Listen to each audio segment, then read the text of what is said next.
आप सभी का Nilesh Gupta homeopathy and health blog में स्वागत है। आप सभी को नीलेश गुप्ता का प्यार भरा नमस्ते जी, राम राम जी, सत श्री अकाल, सलाम अलैकुम। कैसी है मेरी फैमिली? आप कहेंगे अच्छी है। चलिए कोई बात नहीं दोस्तों, आज का जो टॉपिक लेने वाला हूँ ना वो बहुत ही पेचीदा टॉपिक है। और यह बीमारी अगर किसी को लग जाती है तो उसकी ज़िंदगी में असहनीय कष्ट हो जाते हैं। तो यह बीमारी है सांस की बीमारी।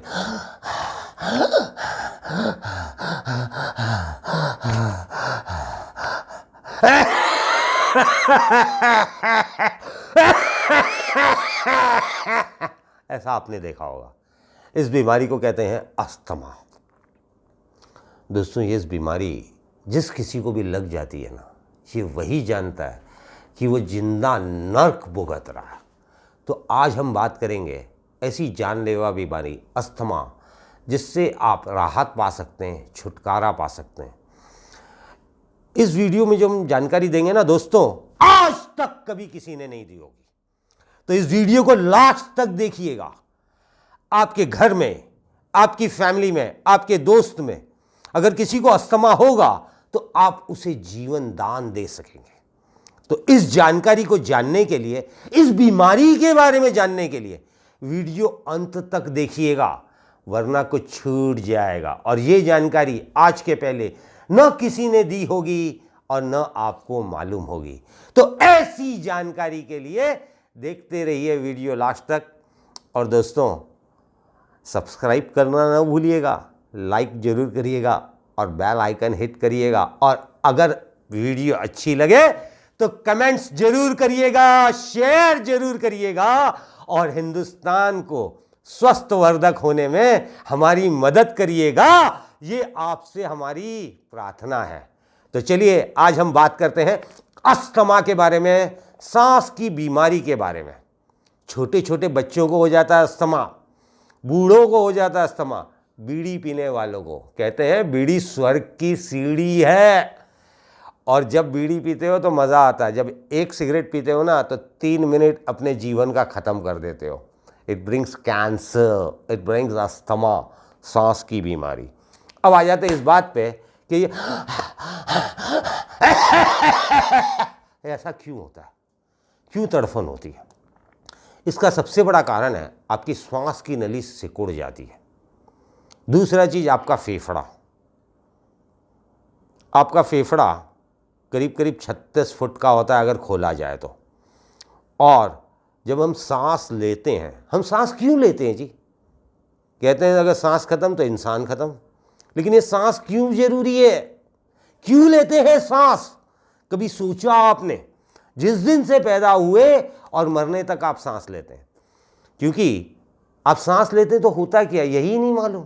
सांस लेते हैं तो हमारे शरीर में ऑक्सीजन आता है और हमारे शरीर से कार्बन डाइऑक्साइड बाहर निकलता है। जब आप सांस लेते हैं तो वातावरण से हवा के साथ ऑक्सीजन खींच के हमारे फेफड़े में आता है और हमारे फेफड़े से कार्बन डाइऑक्साइड निकल के बाहर जाता है। It's affinity of the human body कि भारी चीज़ सरक सरक के बाहर जाती है और जब शरीर अंदर से हल्का हो जाता है तो भारी चीज़ सरक सरक के अंदर आती है।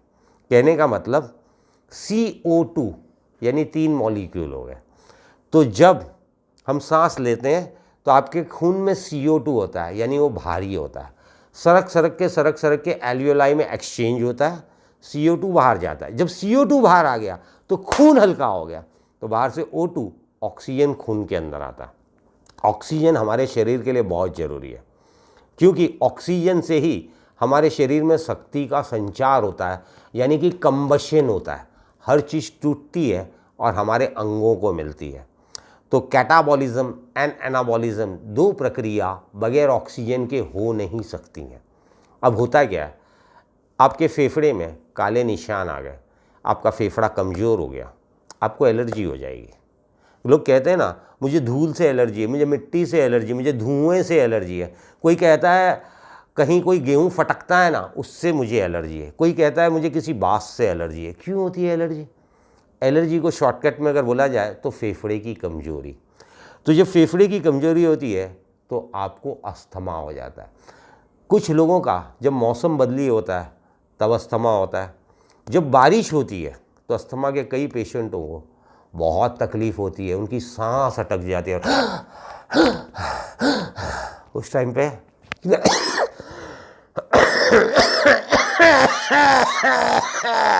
इस तरीके से होता है। तो उस टाइम पे डॉक्टर आपको पंप देता है अस्थालीन।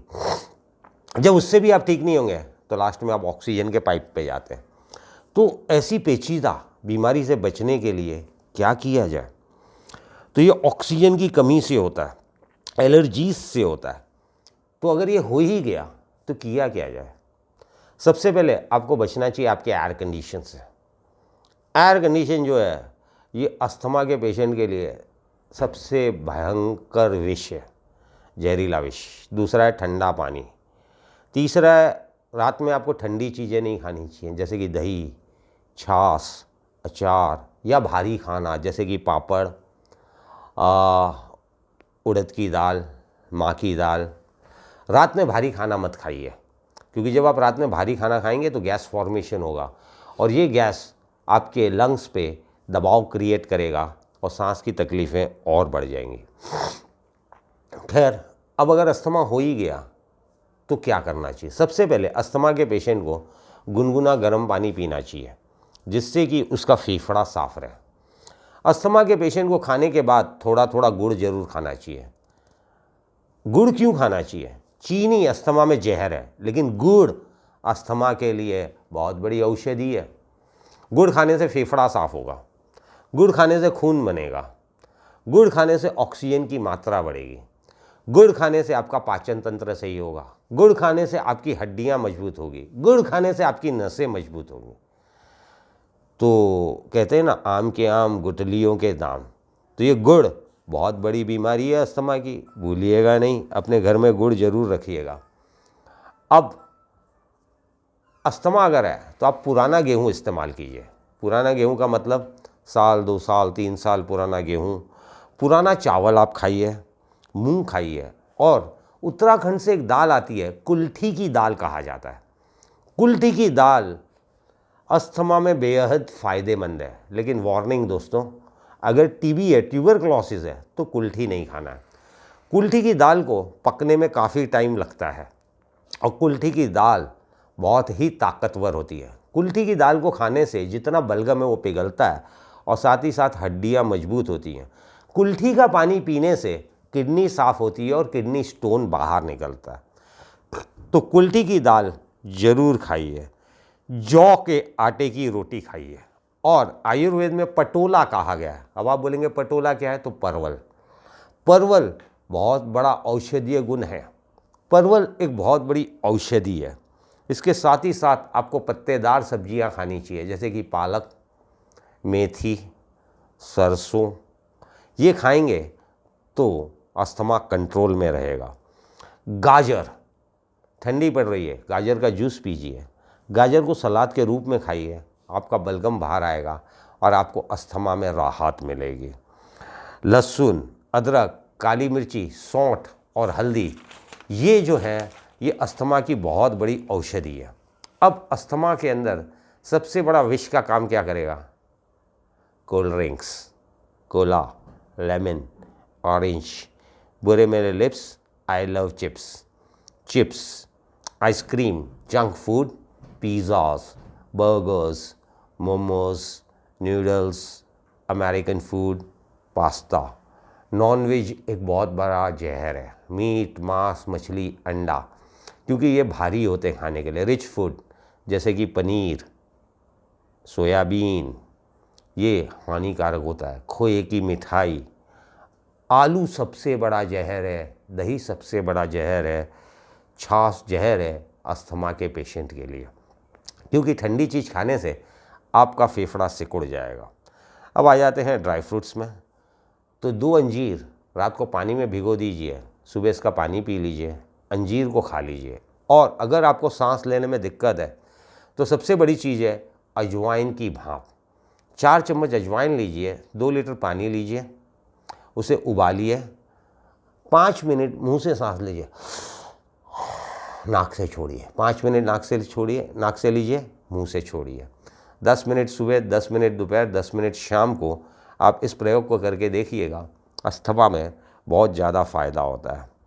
2 चम्मच मेथी, 2 चम्मच गिलास, 2 गिलास पानी उबाल कर आप 1/3 कीजिए, छान के इस पानी को पी लीजिए, अस्थमा में बहुत ही फ़ायदा होगा।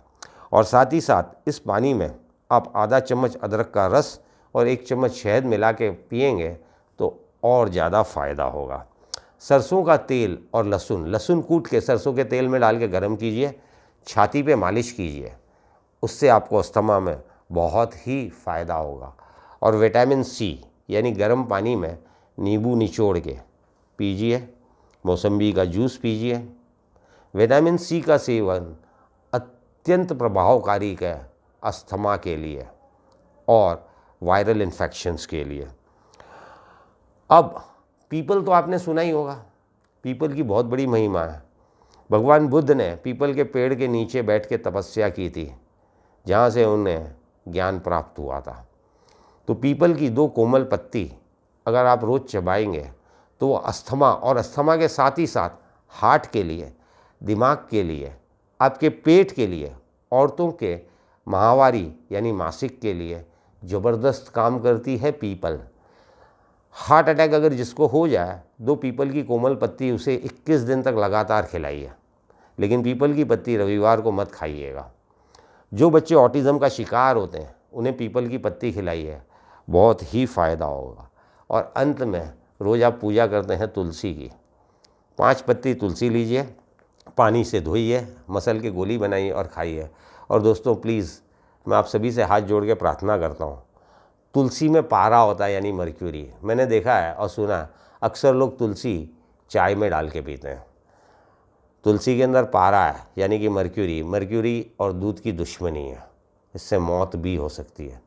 कृपया करके तुलसी का जब आप सेवन करते हैं तो तुलसी खाने के आधा घंटा पहले और आधा घंटे बाद दूध और दूध से बनी हुई चीज़ों का सेवन न करिएगा।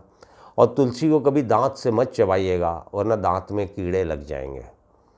तो ये थी जानकारी आज हमारी अस्थमा के बारे में। अगर आपको अच्छी लगी हो तो कमेंट्स ज़रूर करिएगा। अगले लेक्चर में हम प्रस्तुत होंगे दिल की बीमारी से संबंधित बहुत ही कॉमन सी चीज़ कोलेस्ट्रॉल के बारे में। तब तक के लिए आप सभी लोगों का नमस्कार, आशीर्वाद, और उस ऊपर वाले को याद कीजिएगा, 2.5 मिनट उसका नाम ज़रूर लीजिएगा, क्योंकि आखिर हमें वहीं पे जाना है और हम उसी का अंग हैं, प्रत्यंग हैं, उसी का रूप हैं। धन्यवाद, धन्यवाद, धन्यवाद।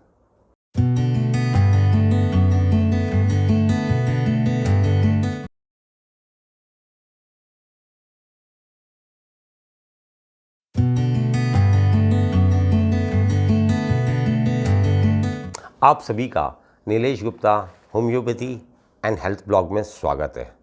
आप सभी को नीलेश गुप्ता का प्यार भरा नमस्ते जी, राम राम जी, सत श्री अकाल, सलाम अलैकुम। कैसी है मेरी फैमिली? आप कहेंगे अच्छी है। चलिए कोई बात नहीं दोस्तों, आज का जो टॉपिक लेने वाला हूँ ना वो बहुत ही पेचीदा टॉपिक है। और यह बीमारी अगर किसी को लग जाती है तो उसकी ज़िंदगी में असहनीय कष्ट हो जाते हैं। तो यह बीमारी है सांस की बीमारी।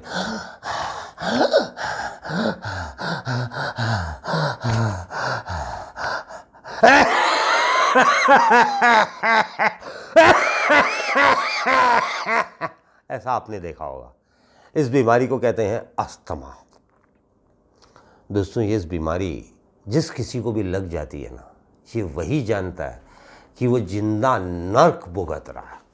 तो आज हम बात करेंगे ऐसी जानलेवा बीमारी अस्थमा, जिससे आप राहत पा सकते हैं, छुटकारा पा सकते हैं।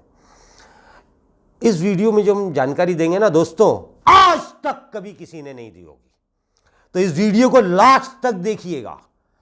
आपके घर में, आपकी फैमिली में, आपके दोस्त में अगर किसी को अस्थमा होगा तो आप उसे जीवन दान दे सकेंगे।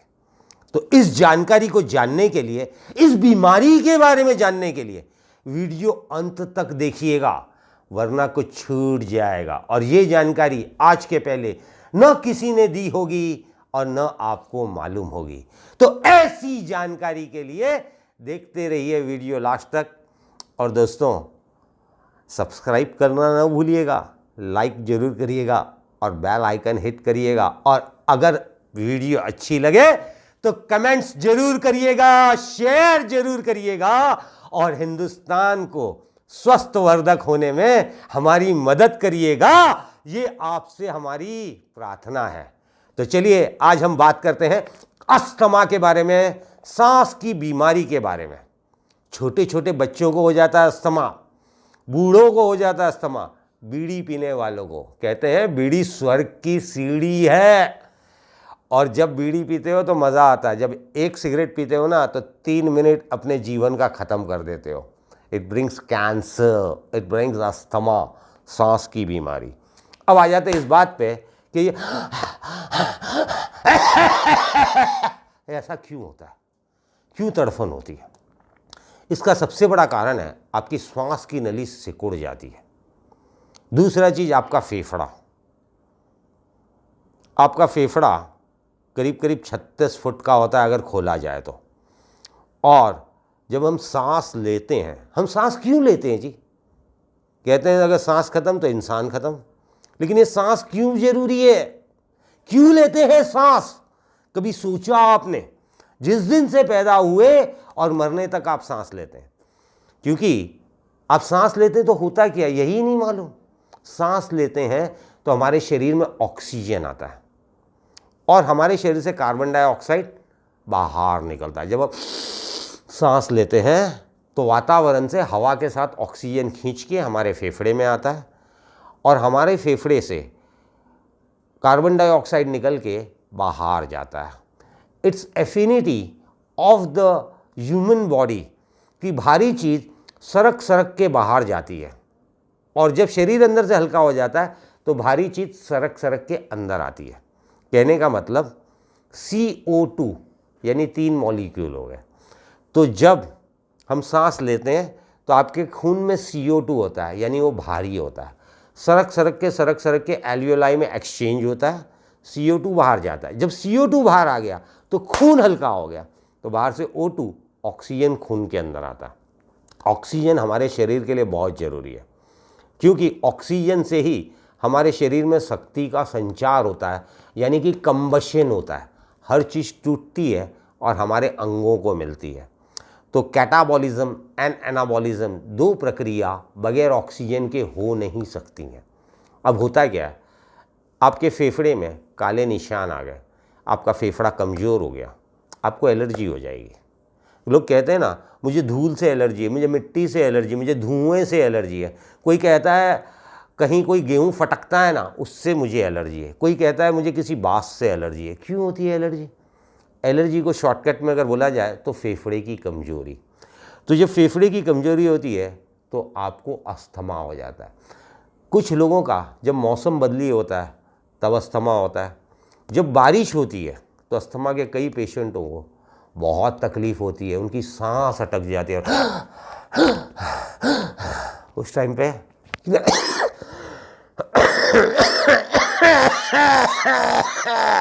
इस तरीके से होता है।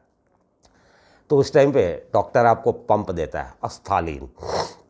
जब उससे भी आप ठीक नहीं होंगे तो लास्ट में आप ऑक्सीजन के पाइप पे जाते हैं। तो ऐसी पेचीदा बीमारी से बचने के लिए क्या किया जाए? तो ये ऑक्सीजन की कमी से होता है, एलर्जीज से होता है। तो अगर ये हो ही गया तो किया क्या जाए? सबसे पहले आपको बचना चाहिए आपके एयर कंडीशन से। एयर कंडीशन जो है ये अस्थमा के पेशेंट के लिए सबसे भयंकर विष है, जहरीला विष। दूसरा है ठंडा पानी। तीसरा है रात में आपको ठंडी चीज़ें नहीं खानी चाहिए, जैसे कि दही, छाछ, अचार या भारी खाना जैसे कि पापड़, उड़द की दाल, माँ की दाल। रात में भारी खाना मत खाइए क्योंकि जब आप रात में भारी खाना खाएंगे तो गैस फॉर्मेशन होगा और ये गैस आपके लंग्स पे दबाव क्रिएट करेगा और सांस की तकलीफ़ें और बढ़ जाएंगी। खैर, अब अगर अस्थमा हो ही गया तो क्या करना चाहिए? सबसे पहले अस्थमा के पेशेंट को गुनगुना गर्म पानी पीना चाहिए, जिससे कि उसका फेफड़ा साफ रहे। अस्थमा के पेशेंट को खाने के बाद थोड़ा थोड़ा गुड़ जरूर खाना चाहिए। गुड़ क्यों खाना चाहिए? चीनी अस्थमा में जहर है, लेकिन गुड़ अस्थमा के लिए बहुत बड़ी औषधि है। गुड़ खाने से फेफड़ा साफ होगा, गुड़ खाने से खून बनेगा, गुड़ खाने से ऑक्सीजन की मात्रा बढ़ेगी, गुड़ खाने से आपका पाचन तंत्र सही होगा, गुड़ खाने से आपकी हड्डियां मजबूत होगी, गुड़ खाने से आपकी नसें मजबूत होंगी। तो कहते हैं ना, आम के आम गुठलियों के दाम। तो ये गुड़ बहुत बड़ी बीमारी है अस्थमा की, भूलिएगा नहीं, अपने घर में गुड़ जरूर रखिएगा। अब अस्थमा अगर है तो आप पुराना गेहूं इस्तेमाल कीजिए। पुराना गेहूं का मतलब साल 2 साल 3 साल पुराना गेहूं, पुराना चावल आप खाइए, मूंग खाइए। और उत्तराखंड से एक दाल आती है, कुल्थी की दाल कहा जाता है। कुल्थी की दाल अस्थमा में बेहद फ़ायदेमंद है, लेकिन वार्निंग दोस्तों, अगर टीबी है, ट्यूबरक्लोसिस है, तो कुल्थी नहीं खाना है। कुल्थी की दाल को पकने में काफ़ी टाइम लगता है और कुल्थी की दाल बहुत ही ताकतवर होती है। कुल्थी की दाल को खाने से जितना बलगम है वो पिघलता है और साथ ही साथ हड्डियाँ मजबूत होती हैं। कुल्थी का पानी पीने से किडनी साफ़ होती है और किडनी स्टोन बाहर निकलता है। तो कुल्थी की दाल ज़रूर खाइए। जौ के आटे की रोटी खाइए। और आयुर्वेद में पटोला कहा गया है। अब आप बोलेंगे पटोला क्या है? तो परवल। परवल बहुत बड़ा औषधीय गुण है। परवल एक बहुत बड़ी औषधि है। इसके साथ ही साथ आपको पत्तेदार सब्जियां खानी चाहिए, जैसे कि पालक, मेथी, सरसों। ये खाएंगे तो अस्थमा कंट्रोल में रहेगा। गाजर, ठंडी पड़ रही है, गाजर का जूस पीजिए। गाजर को सलाद के रूप में खाइए, आपका बलगम बाहर आएगा और आपको अस्थमा में राहत मिलेगी। लहसुन, अदरक, काली मिर्ची, सौंठ और हल्दी, ये जो है ये अस्थमा की बहुत बड़ी औषधि है। अब अस्थमा के अंदर सबसे बड़ा विष का काम क्या करेगा? Cold drinks, cola, lemon, orange. बुरे मेरे lips, I love chips, chips, ice cream, junk food, pizzas, burgers, momos, noodles, American food, pasta. Non veg एक बहुत बड़ा जहर है। मीट, मांस, मछली, अंडा, क्योंकि ये भारी होते हैं खाने के लिए। रिच फूड जैसे कि पनीर, सोयाबीन, ये हानिकारक होता है। खोए की मिठाई, आलू सबसे बड़ा जहर है, दही सबसे बड़ा जहर है, छाछ जहर है अस्थमा के पेशेंट के लिए, क्योंकि ठंडी चीज़ खाने से आपका फेफड़ा सिकुड़ जाएगा। अब आ जाते हैं ड्राई फ्रूट्स में। तो 2 अंजीर रात को पानी में भिगो दीजिए, सुबह इसका पानी पी लीजिए, अंजीर को खा लीजिए। और अगर आपको सांस लेने में दिक्कत है तो सबसे बड़ी चीज़ है अजवाइन की भाप। 4 चम्मच अजवाइन लीजिए, 2 लीटर पानी लीजिए, उसे उबालिए, 5 मिनट मुंह से सांस लीजिए, नाक से छोड़िए। 5 मिनट नाक से छोड़िए, नाक से लीजिए, मुंह से छोड़िए। 10 मिनट सुबह, 10 मिनट दोपहर, 10 मिनट शाम को आप इस प्रयोग को करके देखिएगा। अस्थमा में बहुत ज़्यादा फ़ायदा होता है। 2 चम्मच मेथी, 2 चम्मच गिलास, 2 गिलास पानी उबाल कर आप 1/3 कीजिए, छान के इस पानी को पी लीजिए। अस्थमा में बहुत ही फ़ायदा होगा। और साथ ही साथ इस पानी में आप आधा चम्मच अदरक का रस और 1 चम्मच शहद मिला के पिएंगे तो और ज़्यादा फ़ायदा होगा। सरसों का तेल और लहसुन, लहसुन कूट के सरसों के तेल में डाल के गर्म कीजिए, छाती पे मालिश कीजिए, उससे आपको अस्थमा में बहुत ही फ़ायदा होगा। और विटामिन सी यानी गर्म पानी में नींबू निचोड़ के पीजिए, मौसम्बी का जूस पीजिए। विटामिन सी का सेवन अत्यंत प्रभावकारी है अस्थमा के लिए और वायरल इन्फेक्शंस के लिए। अब पीपल तो आपने सुना ही होगा, पीपल की बहुत बड़ी महिमा है। भगवान बुद्ध ने पीपल के पेड़ के नीचे बैठ के तपस्या की थी, जहाँ से उन्हें ज्ञान प्राप्त हुआ था। तो पीपल की 2 कोमल पत्ती अगर आप रोज़ चबाएंगे तो वो अस्थमा और अस्थमा के साथ ही साथ हार्ट के लिए, दिमाग के लिए, आपके पेट के लिए, औरतों के माहवारी यानी मासिक के लिए ज़बरदस्त काम करती है पीपल। हार्ट अटैक अगर जिसको हो जाए, 2 पीपल की कोमल पत्ती उसे 21 दिन तक लगातार खिलाइए, लेकिन पीपल की पत्ती रविवार को मत खाइएगा। जो बच्चे ऑटिज़म का शिकार होते हैं उन्हें पीपल की पत्ती खिलाइए, बहुत ही फ़ायदा होगा। और अंत में रोज़ आप पूजा करते हैं तुलसी की, 5 पत्ती तुलसी लीजिए, पानी से धोइए, मसल के गोली बनाइए और खाइए। और दोस्तों प्लीज़ मैं आप सभी से हाथ जोड़ के प्रार्थना करता हूँ, तुलसी में पारा होता है यानी मर्क्यूरी। मैंने देखा है और सुना है अक्सर लोग तुलसी चाय में डाल के पीते हैं। तुलसी के अंदर पारा है यानी कि मर्क्यूरी और दूध की दुश्मनी है, इससे मौत भी हो सकती है। कृपया करके तुलसी का जब आप सेवन करते हैं तो तुलसी खाने के आधा घंटा पहले और आधा घंटे बाद दूध और दूध से बनी हुई चीज़ों का सेवन न करिएगा। और तुलसी को कभी दांत से मत चबाइएगा वरना दांत में कीड़े लग जाएंगे। तो ये थी जानकारी आज हमारी अस्थमा के बारे में। अगर आपको अच्छी लगी हो तो कमेंट्स ज़रूर करिएगा। अगले लेक्चर में हम प्रस्तुत होंगे दिल की बीमारी से संबंधित बहुत ही कॉमन सी चीज़ कोलेस्ट्रॉल के बारे में। तब तक के लिए आप सभी लोगों का नमस्कार, आशीर्वाद, और उस ऊपर वाले को याद कीजिएगा, 2.5 मिनट उसका नाम ज़रूर लीजिएगा, क्योंकि आखिर हमें वहीं पे जाना है और हम उसी का अंग हैं, प्रत्यंग हैं, उसी का रूप है। धन्यवाद, धन्यवाद, धन्यवाद।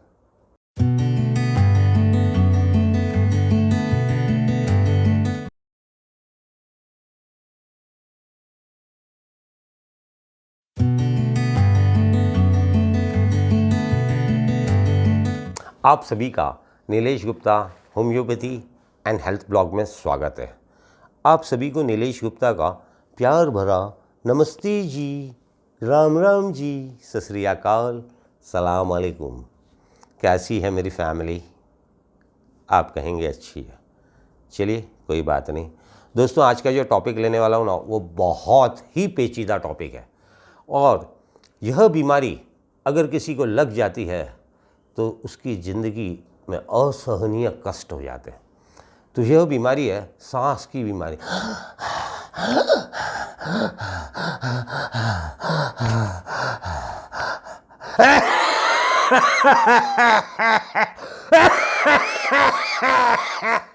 ऐसा आपने देखा होगा। इस बीमारी को कहते हैं अस्थमा। दोस्तों ये इस बीमारी जिस किसी को भी लग जाती है ना, ये वही जानता है कि वो जिंदा नर्क भुगत रहा है। तो आज हम बात करेंगे ऐसी जानलेवा बीमारी अस्थमा, जिससे आप राहत पा सकते हैं, छुटकारा पा सकते हैं। इस वीडियो में जो हम जानकारी देंगे ना दोस्तों, आज तक कभी किसी ने नहीं दी होगी। तो इस वीडियो को लास्ट तक देखिएगा। आपके घर में, आपकी फैमिली में, आपके दोस्त में अगर किसी को अस्थमा होगा तो आप उसे जीवन दान दे सकेंगे। तो इस जानकारी को जानने के लिए, इस बीमारी के बारे में जानने के लिए वीडियो अंत तक देखिएगा, वरना कुछ छूट जाएगा। और ये जानकारी आज के पहले न किसी ने दी होगी और न आपको मालूम होगी। तो ऐसी जानकारी के लिए देखते रहिए वीडियो लास्ट तक। और दोस्तों सब्सक्राइब करना ना भूलिएगा, लाइक जरूर करिएगा और बेल आइकन हिट करिएगा। और अगर वीडियो अच्छी लगे तो कमेंट्स जरूर करिएगा, शेयर जरूर करिएगा और हिंदुस्तान को स्वस्थवर्धक होने में हमारी मदद करिएगा। ये आपसे हमारी प्रार्थना है। तो चलिए आज हम बात करते हैं अस्थमा के बारे में, सांस की बीमारी के बारे में। छोटे छोटे बच्चों को हो जाता है अस्थमा, बूढ़ों को हो जाता है अस्थमा, बीड़ी पीने वालों को। कहते हैं बीड़ी स्वर्ग की सीढ़ी है। और जब बीड़ी पीते हो तो मज़ा आता है। जब एक सिगरेट पीते हो ना तो 3 मिनट अपने जीवन का ख़त्म कर देते हो। It brings cancer, it brings asthma, सांस की बीमारी। अब आ जाते इस बात पे कि ये ऐसा क्यों होता है, क्यों तड़फन होती है। इसका सबसे बड़ा कारण है आपकी श्वास की नली सिकुड़ जाती है। दूसरा चीज़ आपका फेफड़ा। आपका फेफड़ा करीब करीब 36 फुट का होता है अगर खोला जाए तो। और जब हम सांस लेते हैं, हम सांस क्यों लेते हैं जी? कहते हैं अगर सांस खत्म तो इंसान खत्म, लेकिन ये सांस क्यों जरूरी है? क्यों लेते हैं सांस? कभी सोचा आपने? जिस दिन से पैदा हुए और मरने तक आप सांस लेते हैं, क्योंकि आप सांस लेते तो होता क्या, यही नहीं मालूम। सांस लेते हैं तो हमारे शरीर में ऑक्सीजन आता है और हमारे शरीर से कार्बन डाइऑक्साइड बाहर निकलता है। जब आप सांस लेते हैं तो वातावरण से हवा के साथ ऑक्सीजन खींच के हमारे फेफड़े में आता है और हमारे फेफड़े से कार्बन डाइऑक्साइड निकल के बाहर जाता है। It's affinity of the human body कि भारी चीज़ सरक सरक के बाहर जाती है और जब शरीर अंदर से हल्का हो जाता है तो भारी चीज़ सरक सरक के अंदर आती है। कहने का मतलब CO2 यानी 3 मॉलिक्यूल हो गए। तो जब हम सांस लेते हैं तो आपके खून में CO2 होता है, यानी वो भारी होता है, सरक सरक के एल्वियोलाई में एक्सचेंज होता है, CO2 बाहर जाता है। जब CO2 बाहर आ गया तो खून हल्का हो गया, तो बाहर से O2 ऑक्सीजन खून के अंदर आता है। ऑक्सीजन हमारे शरीर के लिए बहुत ज़रूरी है, क्योंकि ऑक्सीजन से ही हमारे शरीर में शक्ति का संचार होता है, यानी कि कंबशन होता है। हर चीज़ टूटती है और हमारे अंगों को मिलती है। तो कैटाबॉलिज्म एंड एनाबॉलिज्म 2 प्रक्रिया बगैर ऑक्सीजन के हो नहीं सकती हैं। अब होता क्या है, आपके फेफड़े में काले निशान आ गए, आपका फेफड़ा कमज़ोर हो गया, आपको एलर्जी हो जाएगी। लोग कहते हैं ना, मुझे धूल से एलर्जी है, मुझे मिट्टी से एलर्जी, मुझे धुएं से एलर्जी है। कोई कहता है कहीं कोई गेहूँ फटकता है ना, उससे मुझे एलर्जी है। कोई कहता है मुझे किसी बाँस से एलर्जी है। क्यों होती है एलर्जी? एलर्जी को शॉर्टकट में अगर बोला जाए तो फेफड़े की कमज़ोरी। तो जब फेफड़े की कमज़ोरी होती है तो आपको अस्थमा हो जाता है। कुछ लोगों का जब मौसम बदली होता है तब अस्थमा होता है। जब बारिश होती है तो अस्थमा के कई पेशेंटों को बहुत तकलीफ़ होती है, उनकी सांस अटक जाती है। उस टाइम पे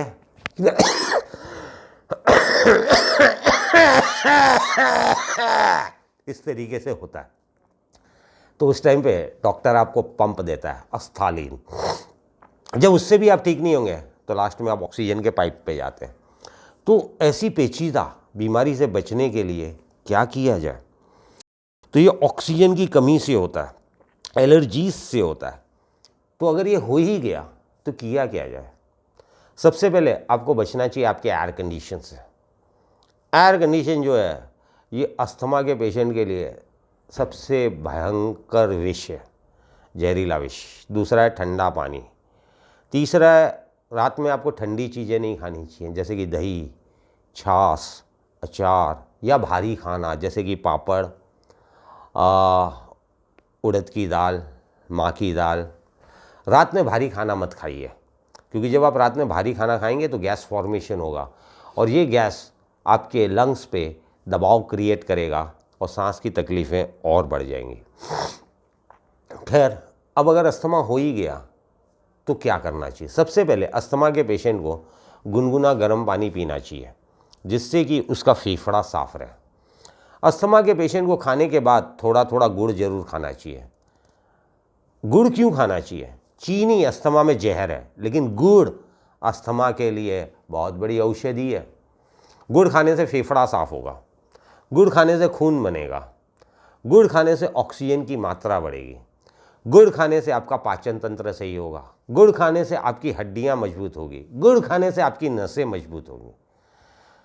तो कहते हैं ना, आम के आम गुठलियों के दाम। तो ये गुड़ बहुत बड़ी बीमारी है अस्थमा की, भूलिएगा नहीं, अपने घर में गुड़ जरूर रखिएगा। अब अस्थमा अगर है तो आप पुराना गेहूँ इस्तेमाल कीजिए।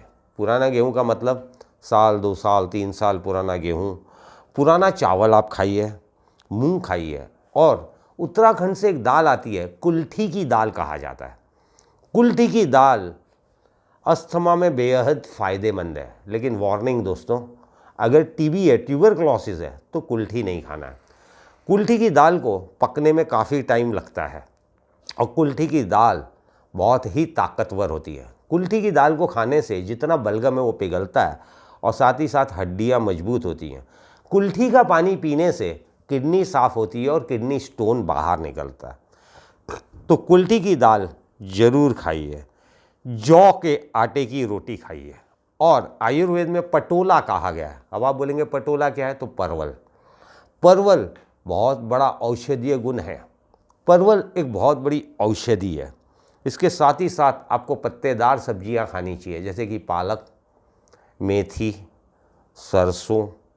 ये खाएंगे तो अस्थमा कंट्रोल में रहेगा। गाजर, ठंडी पड़ रही है, गाजर का जूस पीजिए। गाजर को सलाद के रूप में खाइए, आपका बलगम बाहर आएगा और आपको अस्थमा में राहत मिलेगी। लहसुन, अदरक, काली मिर्ची, सौंठ और हल्दी, ये जो है ये अस्थमा की बहुत बड़ी औषधि है। अब अस्थमा के अंदर सबसे बड़ा विष का काम क्या करेगा? Cold drinks, cola, lemon, orange. बुरे मेरे lips, I love chips. Chips, ice cream, junk food, pizzas, burgers, momos, noodles, American food, pasta. Non veg एक बहुत बड़ा जहर है। मीट, मांस, मछली, अंडा, क्योंकि ये भारी होते हैं खाने के लिए। रिच फूड जैसे कि पनीर, सोयाबीन, ये हानिकारक होता है। खोए की मिठाई, आलू सबसे बड़ा जहर है, दही सबसे बड़ा जहर है, छाछ जहर है अस्थमा के पेशेंट के लिए, क्योंकि ठंडी चीज़ खाने से आपका फेफड़ा सिकुड़ जाएगा। अब आ जाते हैं ड्राई फ्रूट्स में। तो 2 अंजीर रात को पानी में भिगो दीजिए, सुबह इसका पानी पी लीजिए, अंजीर को खा लीजिए। और अगर आपको सांस लेने में दिक्कत है तो सबसे बड़ी चीज़ है अजवाइन की भाप। 4 चम्मच अजवाइन लीजिए, 2 लीटर पानी लीजिए, उसे उबालिए, 5 मिनट मुंह से सांस लीजिए, नाक से छोड़िए। 5 मिनट नाक से छोड़िए, नाक से लीजिए, मुंह से छोड़िए। 10 मिनट सुबह, 10 मिनट दोपहर, 10 मिनट शाम को आप इस प्रयोग को करके देखिएगा। अस्थमा में बहुत ज़्यादा फ़ायदा होता है। 2 चम्मच मेथी, 2 चम्मच गिलास, 2 गिलास पानी उबाल कर आप 1/3 कीजिए, छान के इस पानी को पी लीजिए। अस्थमा में बहुत ही फ़ायदा होगा। और साथ ही साथ इस पानी में आप आधा चम्मच अदरक का रस और 1 चम्मच शहद मिला के पिएंगे तो और ज़्यादा फ़ायदा होगा। सरसों का तेल और लहसुन, लहसुन कूट के सरसों के तेल में डाल के गर्म कीजिए, छाती पे मालिश कीजिए, उससे आपको अस्थमा में बहुत ही फ़ायदा होगा। और विटामिन सी यानी गर्म पानी में नींबू निचोड़ के पीजिए, मौसम्बी का जूस पीजिए। विटामिन सी का सेवन अत्यंत प्रभावकारी है अस्थमा के लिए और वायरल इन्फेक्शंस के लिए। अब पीपल तो आपने सुना ही होगा, पीपल की बहुत बड़ी महिमा है। भगवान बुद्ध ने पीपल के पेड़ के नीचे बैठ के तपस्या की थी, जहाँ से उन्हें ज्ञान प्राप्त हुआ था। तो पीपल की 2 कोमल पत्ती अगर आप रोज़ चबाएंगे तो वो अस्थमा और अस्थमा के साथ ही साथ हार्ट के लिए, दिमाग के लिए, आपके पेट के लिए, औरतों के माहवारी यानी मासिक के लिए ज़बरदस्त काम करती है पीपल। हार्ट अटैक अगर जिसको हो जाए, 2 पीपल की कोमल पत्ती उसे 21 दिन तक लगातार खिलाइए, लेकिन पीपल की पत्ती रविवार को मत खाइएगा। जो बच्चे ऑटिज़म का शिकार होते हैं उन्हें पीपल की पत्ती खिलाइए, बहुत ही फ़ायदा होगा। और अंत में रोज़ आप पूजा करते हैं तुलसी की, 5 पत्ती तुलसी लीजिए, पानी से धोइए, मसल के गोली बनाइए और खाइए। और दोस्तों प्लीज़ मैं आप सभी से हाथ जोड़ के प्रार्थना करता हूँ, तुलसी में पारा होता है यानी मर्क्यूरी। मैंने देखा है और सुना है अक्सर लोग तुलसी चाय में डाल के पीते हैं। तुलसी के अंदर पारा है यानी कि मर्क्यूरी। मर्क्यूरी और दूध की दुश्मनी है, इससे मौत भी हो सकती है। कृपया करके तुलसी का जब आप सेवन करते हैं तो तुलसी खाने के आधा घंटा पहले और आधा घंटे बाद दूध और दूध से बनी हुई चीज़ों का सेवन न करिएगा। और तुलसी को कभी दांत से मत चबाइएगा वरना दांत में कीड़े लग जाएंगे। तो ये थी जानकारी आज हमारी अस्थमा के बारे में। अगर आपको अच्छी लगी हो तो कमेंट्स ज़रूर करिएगा। अगले लेक्चर में हम प्रस्तुत होंगे दिल की बीमारी से संबंधित बहुत ही कॉमन सी चीज़ कोलेस्ट्रॉल के बारे में। तब तक के लिए आप सभी लोगों का नमस्कार, आशीर्वाद। और उस ऊपर वाले को याद कीजिएगा, 2.5 मिनट उसका नाम ज़रूर लीजिएगा, क्योंकि आखिर हमें वहीं पे जाना है और हम उसी का अंग हैं, प्रत्यंग हैं, उसी का रूप है। धन्यवाद, धन्यवाद, धन्यवाद।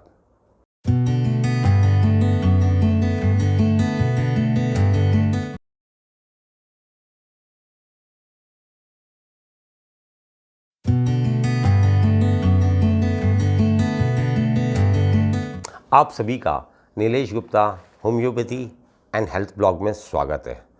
आप सभी को नीलेश गुप्ता का प्यार भरा नमस्ते जी, राम राम जी, सत श्री अकाल, सलाम अलैकुम। कैसी है मेरी फैमिली? आप कहेंगे अच्छी है। चलिए कोई बात नहीं दोस्तों, आज का जो टॉपिक लेने वाला हूँ ना वो बहुत ही पेचीदा टॉपिक है। और यह बीमारी अगर किसी को लग जाती है तो उसकी ज़िंदगी में असहनीय कष्ट हो जाते हैं। तो यह बीमारी है सांस की बीमारी।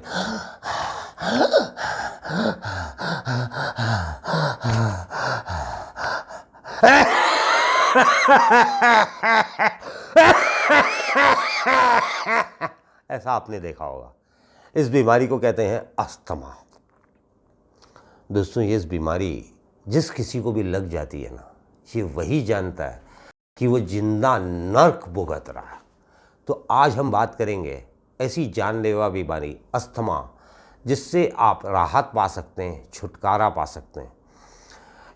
इस वीडियो में जो हम जानकारी देंगे ना दोस्तों, आज तक कभी किसी ने नहीं दी होगी। तो इस वीडियो को लास्ट तक देखिएगा।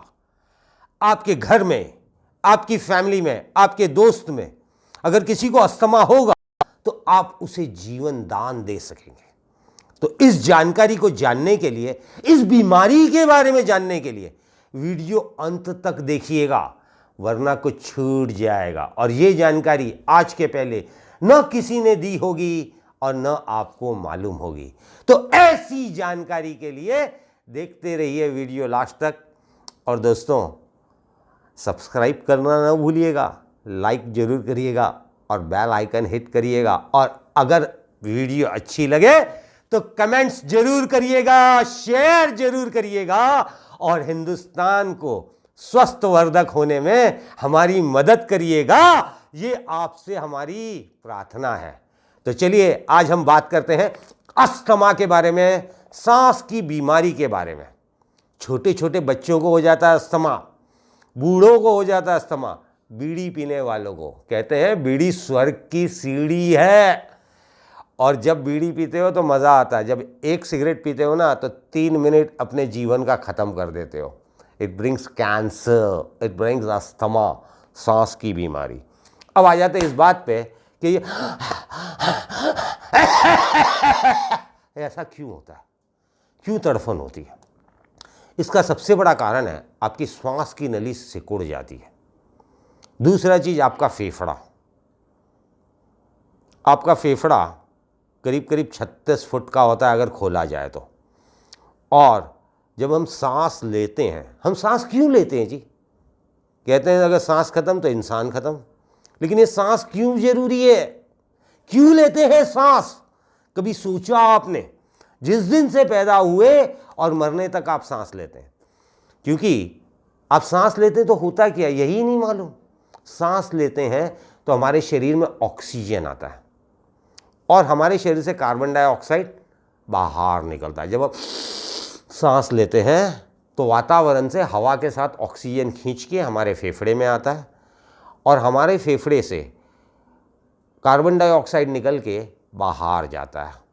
It's affinity of the human body कि भारी चीज़ सरक सरक के बाहर जाती है और जब शरीर अंदर से हल्का हो जाता है तो भारी चीज़ सरक सरक के अंदर आती है।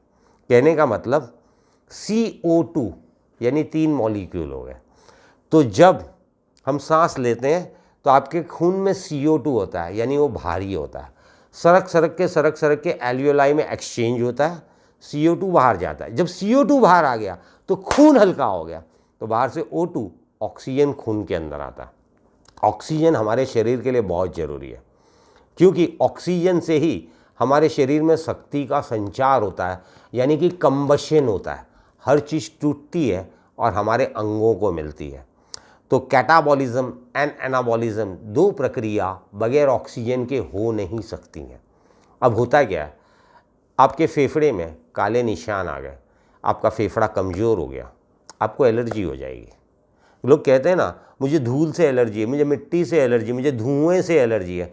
कोई कहता है कहीं कोई गेहूं फटकता है ना, उससे मुझे एलर्जी है। कोई कहता है मुझे किसी बांस से एलर्जी है। क्यों होती है एलर्जी? एलर्जी को शॉर्टकट में अगर बोला जाए तो फेफड़े की कमज़ोरी। तो जब फेफड़े की कमज़ोरी होती है तो आपको अस्थमा हो जाता है। कुछ लोगों का जब मौसम बदली होता है तब अस्थमा होता है। जब बारिश होती है तो अस्थमा के कई पेशेंटों को बहुत तकलीफ़ होती है, उनकी सांस अटक जाती है। उस टाइम पे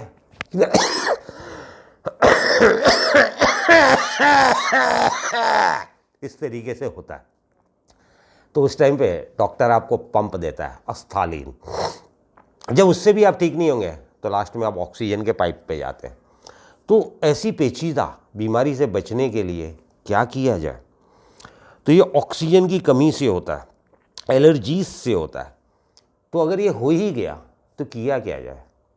सबसे पहले आपको बचना चाहिए आपके एयर कंडीशन से। एयर कंडीशन जो है ये अस्थमा के पेशेंट के लिए सबसे भयंकर विष है, जहरीला विष। दूसरा है ठंडा पानी। तीसरा है रात में आपको ठंडी चीज़ें नहीं खानी चाहिए, जैसे कि दही, छाछ, अचार या भारी खाना जैसे कि पापड़, उड़द की दाल, माँ की दाल। रात में भारी खाना मत खाइए, क्योंकि जब आप रात में भारी खाना खाएंगे तो गैस फॉर्मेशन होगा और ये गैस आपके लंग्स पे दबाव क्रिएट करेगा और सांस की तकलीफ़ें और बढ़ जाएंगी। खैर, अब अगर अस्थमा हो ही गया तो क्या करना चाहिए? सबसे पहले अस्थमा के पेशेंट को गुनगुना गर्म पानी पीना चाहिए, जिससे कि उसका फेफड़ा साफ रहे। अस्थमा के पेशेंट को खाने के बाद थोड़ा थोड़ा गुड़ जरूर खाना चाहिए। गुड़ क्यों खाना चाहिए? चीनी अस्थमा में जहर है, लेकिन गुड़ अस्थमा के लिए बहुत बड़ी औषधि है। गुड़ खाने से फेफड़ा साफ होगा, गुड़ खाने से खून बनेगा, गुड़ खाने से ऑक्सीजन की मात्रा बढ़ेगी, गुड़ खाने से आपका पाचन तंत्र सही होगा, गुड़ खाने से आपकी हड्डियां मजबूत होगी, गुड़ खाने से आपकी नसें मजबूत होंगी। तो कहते हैं ना, आम के आम गुठलियों के दाम। तो ये गुड़ बहुत बड़ी बीमारी है अस्थमा की, भूलिएगा नहीं, अपने घर में गुड़ जरूर रखिएगा। अब अस्थमा अगर है तो आप पुराना गेहूं इस्तेमाल कीजिए। पुराना गेहूं का मतलब साल, 2 साल, 3 साल पुराना गेहूं। पुराना चावल आप खाइए, मूंग खाइए। और उत्तराखंड से एक दाल आती है, कुल्थी की दाल कहा जाता है। कुल्थी की दाल अस्थमा में बेहद फ़ायदेमंद है, लेकिन वार्निंग दोस्तों, अगर टीबी है, ट्यूबरक्लोसिस है, तो कुल्थी नहीं खाना है। कुल्थी की दाल को पकने में काफ़ी टाइम लगता है और कुल्थी की दाल बहुत ही ताकतवर होती है। कुल्थी की दाल को खाने से जितना बलगम है वो पिघलता है और साथ ही साथ हड्डियाँ मजबूत होती हैं। कुल्थी का पानी पीने से किडनी साफ़ होती है और किडनी स्टोन बाहर निकलता है। तो कुल्थी की दाल ज़रूर खाइए। जौ के आटे की रोटी खाइए। और आयुर्वेद में पटोला कहा गया है। अब आप बोलेंगे पटोला क्या है? तो परवल। परवल बहुत बड़ा औषधीय गुण है। परवल एक बहुत बड़ी औषधि है। इसके साथ ही साथ आपको पत्तेदार सब्जियां खानी चाहिए, जैसे कि पालक, मेथी, सरसों। ये खाएंगे तो अस्थमा कंट्रोल में रहेगा। गाजर, ठंडी पड़ रही है, गाजर का जूस पीजिए। गाजर को सलाद के रूप में खाइए, आपका बलगम बाहर आएगा और आपको अस्थमा में राहत मिलेगी। लहसुन, अदरक, काली मिर्ची, सौंठ और हल्दी, ये जो है ये अस्थमा की बहुत बड़ी औषधि है। अब अस्थमा के अंदर सबसे बड़ा विष का काम क्या करेगा? Cold drinks, cola, lemon, orange. बुरे मेरे lips, I love chips. Chips, ice cream, junk food, pizzas, burgers, momos, noodles, American food, pasta. Non veg एक बहुत बड़ा जहर है। मीट, मांस, मछली, अंडा, क्योंकि ये भारी होते हैं खाने के लिए। रिच फूड जैसे कि पनीर, सोयाबीन, ये हानिकारक होता है। खोए की मिठाई, आलू सबसे बड़ा जहर है, दही सबसे बड़ा जहर है, छाछ जहर है अस्थमा के पेशेंट के लिए, क्योंकि ठंडी चीज़ खाने से आपका फेफड़ा सिकुड़ जाएगा। अब आ जाते हैं ड्राई फ्रूट्स में। तो 2 अंजीर रात को पानी में भिगो दीजिए, सुबह इसका पानी पी लीजिए, अंजीर को खा लीजिए। और अगर आपको सांस लेने में दिक्कत है तो सबसे बड़ी चीज़ है अजवाइन की भाप। 4 चम्मच अजवाइन लीजिए, 2 लीटर पानी लीजिए, उसे उबालिए, 5 मिनट मुंह से सांस लीजिए, नाक से छोड़िए, 5 मिनट नाक से छोड़िए, नाक से लीजिए, मुंह से छोड़िए। 10 मिनट सुबह, 10 मिनट दोपहर, 10 मिनट शाम को आप इस प्रयोग को करके देखिएगा, अस्थमा में बहुत ज़्यादा फ़ायदा होता है। 2 चम्मच मेथी, 2 गिलास पानी उबाल कर आप 1/3 कीजिए, छान के इस पानी को पी लीजिए, अस्थमा में बहुत ही फ़ायदा होगा। और साथ ही साथ इस पानी में आप आधा चम्मच अदरक का रस और 1 चम्मच शहद मिला के पिएंगे तो और ज़्यादा फ़ायदा होगा। सरसों का तेल और लहसुन कूट के सरसों के तेल में डाल के गर्म कीजिए, छाती पे मालिश कीजिए, उससे आपको अस्थमा में बहुत ही फ़ायदा होगा। और विटामिन सी यानी गर्म पानी में नींबू निचोड़ के पीजिए, मौसम्बी का जूस पीजिए। विटामिन सी का सेवन अत्यंत प्रभावकारी है अस्थमा के लिए और वायरल इन्फेक्शंस के लिए। अब पीपल तो आपने सुना ही होगा, पीपल की बहुत बड़ी महिमा है। भगवान बुद्ध ने पीपल के पेड़ के नीचे बैठ के तपस्या की थी, जहाँ से उन्हें ज्ञान प्राप्त हुआ था। तो पीपल की 2 कोमल पत्ती अगर आप रोज़ चबाएंगे तो वो अस्थमा और अस्थमा के साथ ही साथ हार्ट के लिए, दिमाग के लिए, आपके पेट के लिए, औरतों के माहवारी यानी मासिक के लिए ज़बरदस्त काम करती है पीपल। हार्ट अटैक अगर जिसको हो जाए, 2 पीपल की कोमल पत्ती उसे 21 दिन तक लगातार खिलाइए, लेकिन पीपल की पत्ती रविवार को मत खाइएगा। जो बच्चे ऑटिज़म का शिकार होते हैं उन्हें पीपल की पत्ती खिलाइए, बहुत ही फ़ायदा होगा। और अंत में रोज़ आप पूजा करते हैं तुलसी की, 5 पत्ती तुलसी लीजिए, पानी से धोइए, मसल के गोली बनाइए और खाइए। और दोस्तों प्लीज़ मैं आप सभी से हाथ जोड़ के प्रार्थना करता हूँ, तुलसी में पारा होता है यानी मर्क्यूरी। मैंने देखा है और सुना है अक्सर लोग तुलसी चाय में डाल के पीते हैं। तुलसी के अंदर पारा है यानी कि मर्क्यूरी और दूध की दुश्मनी है, इससे मौत भी हो सकती है। कृपया करके तुलसी का जब आप सेवन करते हैं तो तुलसी खाने के आधा घंटा पहले और आधा घंटे बाद दूध और दूध से बनी हुई चीज़ों का सेवन न करिएगा। और तुलसी को कभी दांत से मत चबाइएगा वरना दांत में कीड़े लग जाएंगे। तो ये थी जानकारी आज हमारी अस्थमा के बारे में। अगर आपको अच्छी लगी हो तो कमेंट्स ज़रूर करिएगा। अगले लेक्चर में हम प्रस्तुत होंगे दिल की बीमारी से संबंधित बहुत ही कॉमन सी चीज़ कोलेस्ट्रॉल के बारे में। तब तक के लिए आप सभी लोगों का नमस्कार, आशीर्वाद, और उस ऊपर वाले को याद कीजिएगा, 2.5 मिनट उसका नाम ज़रूर लीजिएगा, क्योंकि आखिर हमें वहीं पे जाना है और हम उसी का अंग हैं, प्रत्यंग हैं, उसी का रूप है। धन्यवाद, धन्यवाद, धन्यवाद।